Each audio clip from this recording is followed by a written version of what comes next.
Assalamualaikum warahmatullahi wabarakatuh. Ini alasan umat muslim yang tidak merayakan Maulid Nabi.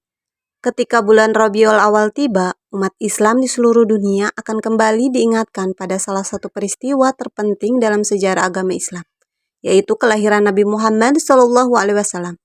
Rasa cinta yang mendalam dari para pengikut Nabi Muhammad SAW terhadap sosok beliau seringkali diwujudkan melalui berbagai cara dan tradisi yang berbeda di setiap tempat.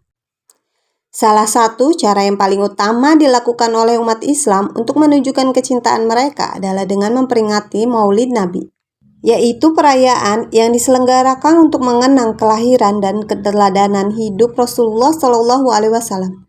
Tradisi ini menjadi momen yang penuh makna, di mana umat Islam memperbaharui rasa cinta dan penghormatan mereka terhadap Nabi serta menyegarkan kembali ajaran-ajaran beliau dalam kehidupan sehari-hari. Meskipun peringatan Maulid Nabi dirayakan dengan semarak dan penuh antusiasme, ada juga sebagian umat Islam di Indonesia yang menolak perayaan tersebut.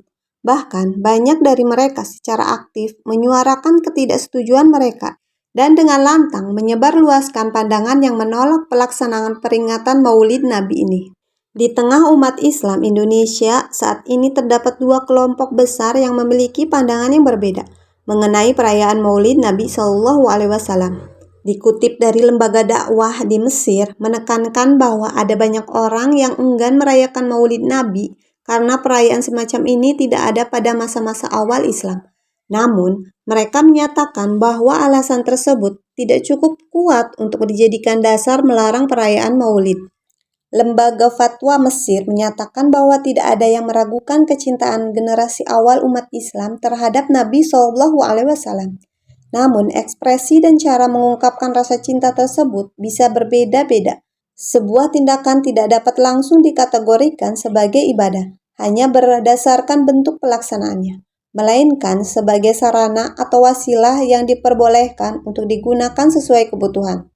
Suatu ketika, Nabi SAW pergi berperang, lalu ketika pulang, seorang budak hitam mendatangi beliau lalu berkata, "Wahai Rasulullah, aku telah bernazar jika Allah Subhanahu wa Ta'ala membawamu pulang ke Madinah dalam keadaan selamat, aku akan memainkan tebana ini dan bernyanyi di hadapanmu." Lalu beliau menjawab, "Jika kau telah bernazar seperti itu, maka lakukanlah. Namun jika kamu tidak bernazar melakukannya, maka jangan kau lakukan."